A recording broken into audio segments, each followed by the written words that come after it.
the month of March honors?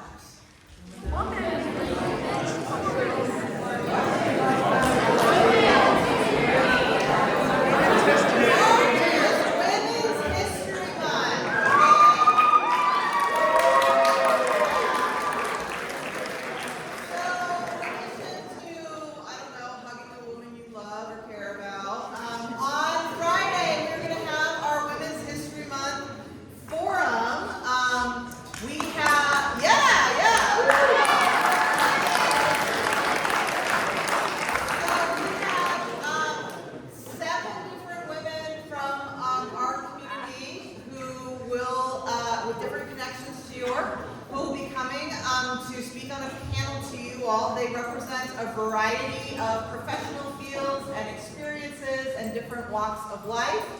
And they're going to be talking about themselves, their perspectives, their insights. So I encourage you all to be really attentive and focused when you're here on Friday in the chapel. We're going to start pretty promptly. And if you have any questions, maybe come prepared, because we're hopeful that we can have some questions at the end. All right, see you all there, folks. Thank you.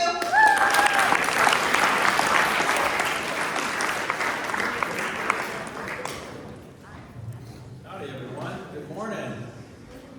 Good morning. Good morning. So I have two exciting announcements. All right, number one. So we're thrilled to announce a new program where we fund your special project. Like that. We call it the Steamships Grant Program, where if you have a STEM project or a humanities project, we'll provide up to $800 to fund it. Funding can be for equipment, materials, training and courses, and travel. The project must be completed over the summer, or mostly completed over the summer. Then you return the next fall to report on it and present on the project. To apply, you must be a current 9th, 10th, or 11th grader. Later this week, I'll send out some more information on it. I'll send out the application form. That deadline is going to be April 1st. Be sure to let me know if you have any questions. Okay, that's my first exciting announcement.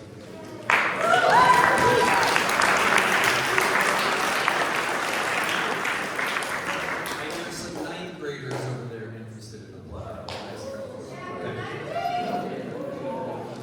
Okay. On Wednesday, we'll have our first candidate for Director of Student Life. Peter Seacrest is visiting from Pennington School in New Jersey. He'll be available to meet with students during lunch in here. So on Wednesday, if you want to come in and ask him questions, or if you just want to say hello, get to know him, he'll be in here on Wednesday during lunch. Thanks, everyone.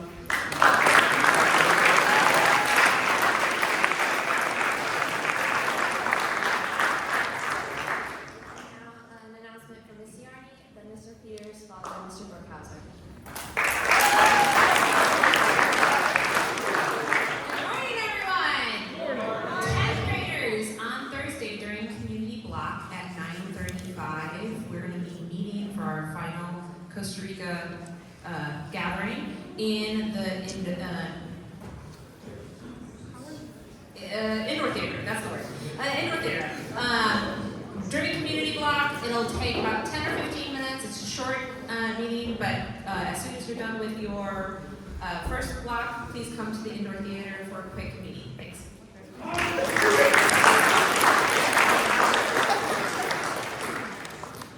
Greetings all. Hope everybody had a lovely weekend. So this is a wrap up about winter sports. These are athletes that were recognized at the end of the year. All the coaches for the respective sports get together and they vote on awards for all the people who played sports throughout the winter season. And so these are, again, voted on by the coaches. So for boys basketball, in the our division that we were in, first team, Gianni Zeljo was voted Defensive Player of the Year and First Team All-League.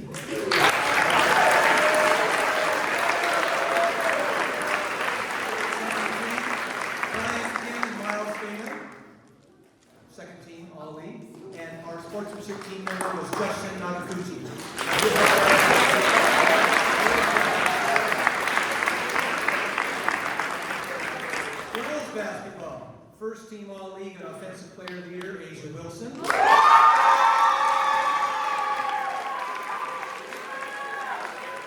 team, Aaron Moore. Different Criminal Sportsmanship Team, Brielle Kuzin. Boys Soccer. First team All-League and voted Player of the Year, Sebastian Del Toro. First team All-League, Offensive Player, Alex Harmon. Second team All-League, David Oliver and Daniel Scott. Sportsmanship Team, David Oliver. Boys Soccer. First team All-League and voted Player of the Year by the coaches, Alessia Torrente.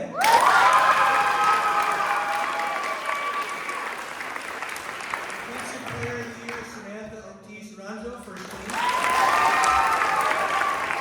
First team All-League, Isabel Tejeda.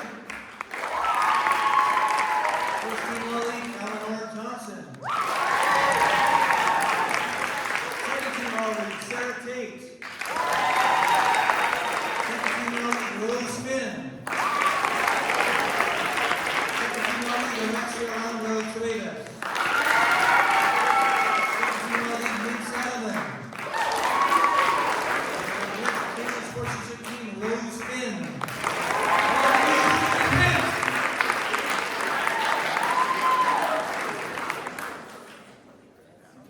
All right, that was incredible. Congratulations, Falcons. I'm very excited to announce that on Thursday at 7 p.m. we have TEDx York School happening.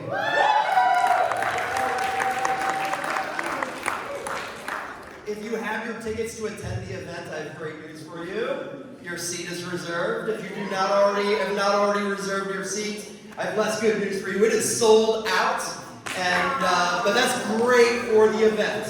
So thank you to all of you who have reserved. If you really want to attend the event, you can still try to get on the wait list, or you can get on the wait list and we'll let you know if a seat does open up for you.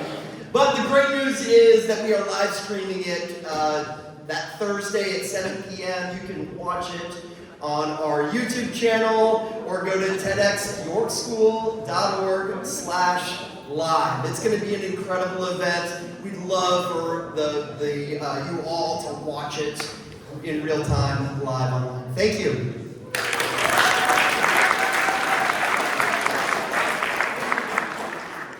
right, now it's that time, so please welcome for his sophomore speech, Diego.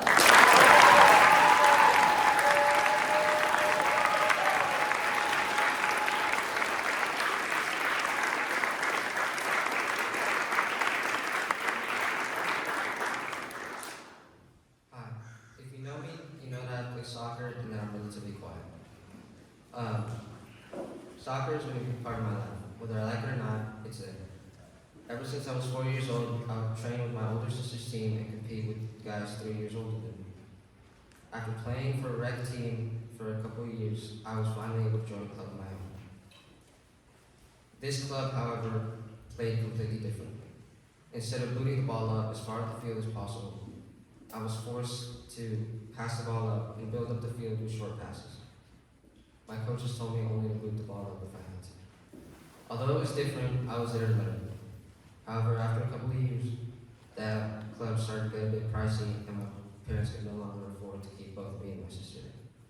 Knowing this, the coach invited me to play for his new club that he was forming. At first, I didn't want to leave, not understanding our financial situation. However, my parents talked to me and I agreed to at least give it a shot. When I went to my first practice, I immediately noticed that some of my new teammates had never even touched the ball before. I was frustrated and I wanted to go back to my old club. However, I couldn't. So, after a couple more practices, I thought to myself, why not try to help my teammates instead of just get frustrated? So that's what I did.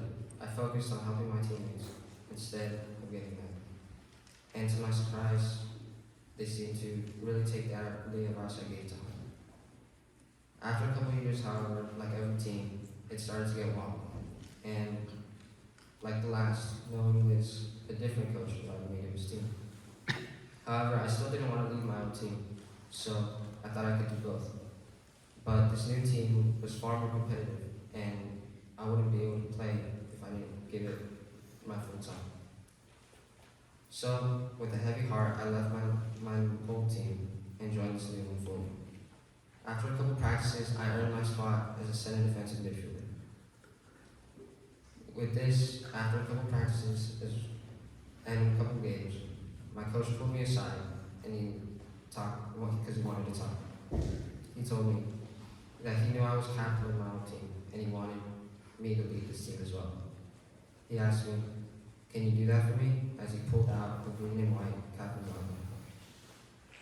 In reality, I only looked at the armband for about 3 seconds, but in my head, millions of thoughts were running through my mind. Would I be able to lead this team? Would I be able to step up and talk instead of stay quiet? That thought horrified me. However, I accepted, and when we went back to practice, I thought my teammates would be mad because I knew I wasn't the best on the team. But to my surprise, they seemed confident and okay with my coach's decision. Over the next few years, me and my team have gone to play in a lot of tournaments and do a bunch of great things.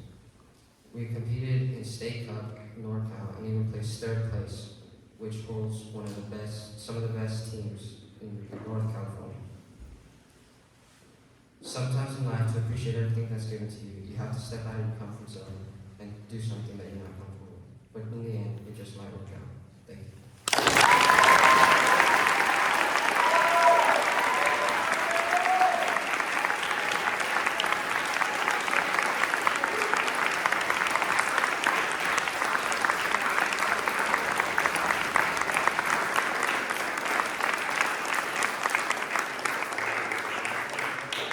Thank you so much for that speech to remind us to take on new challenges and sometimes shift our perspective. Okay, so that's all we have for break today, so go